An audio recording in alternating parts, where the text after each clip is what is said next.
This particular paper I'm using is a yellow or manila tone, but any mid-value tone will be fine. Gray.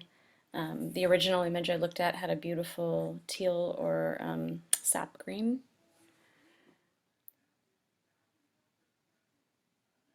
At this point with the eraser, you're just trying to get back to paper so that you don't have tone where you want to put bright white.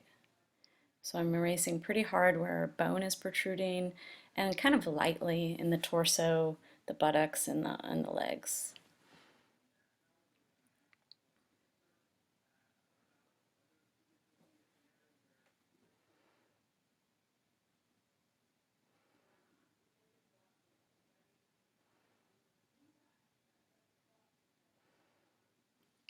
Definitely use the eraser the same way we use the conte to emphasize the cross contour of the body.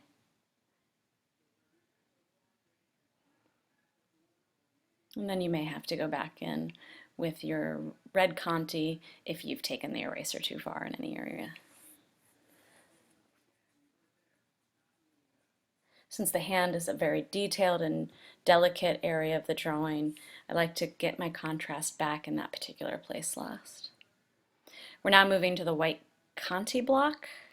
I do like the conte block better than the conte pencil because it puts more white down. It's softer, so it's much brighter. You can use the pencil, but it is definitely duller in comparison to this really rich, soft conte that I'm using. I am really pressing hard in those scapula areas and the bright whites. A nice thing about the red conte and the white conte is if you establish a fairly strong red first and then a light usage of the white conte over it, you'll get a beautiful sort of pink. So here I'm just hatching in lightly into the red conte. I'm getting a good mixture of those two mediums together.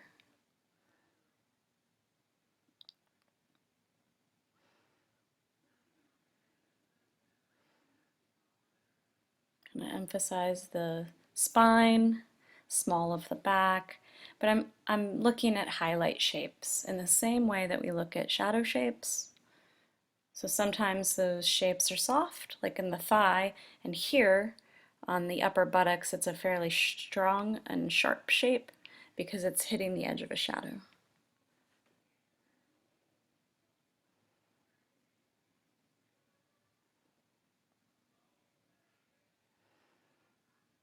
In some areas you're going to want to mix out the white. In some areas you're going to want to leave it bright with strong edge.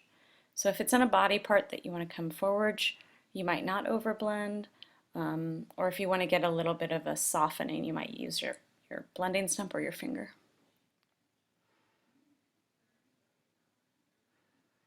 At this point, the highlights are created, so I'm getting my darkest pencil out. You can use a black conte pencil, you can use an ebony pencil. I would use something fairly high in the graphite range though. If you do use graphite like a 6B or an 8B, the ebony is even stronger, and there's a graphite pencil called black. Use a really sharp pencil, sharpen it up, get a good edge, because this final layer is all about establishing edge. I am not lightly using the pencil at this point when I'm using edge, when I'm trying to draw the underneath the arm, underneath the scapula, anywhere where I feel like I'm wanting that body part to come forward, pressing pretty hard.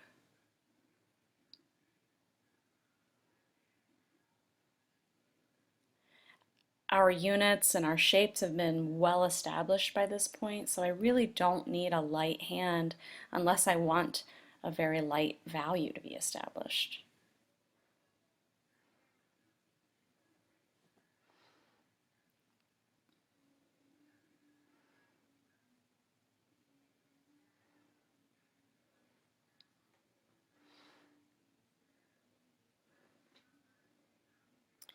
The graphite does have a cooling effect, So if there is a portion of the body you want to fall back in space, hatching or cross-hatching that section back can cool it down and therefore send it back in space.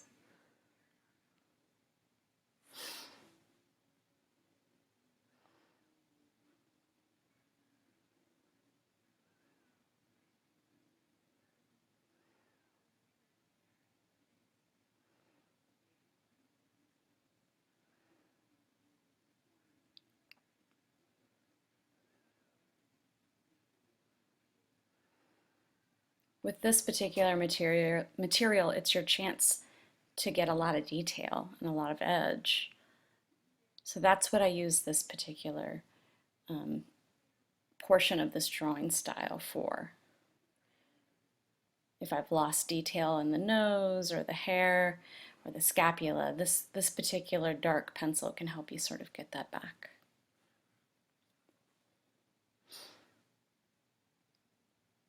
There I'm just sort of hatching the hair back a level so that it's not so bright, not so important.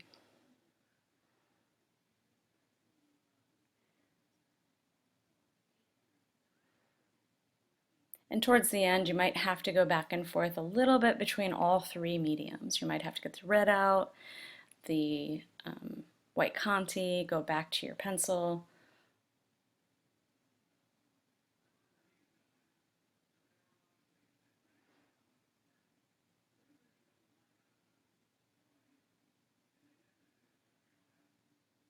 And that's pretty much it. Hope that was helpful. Can't wait to see what you guys do. Thanks.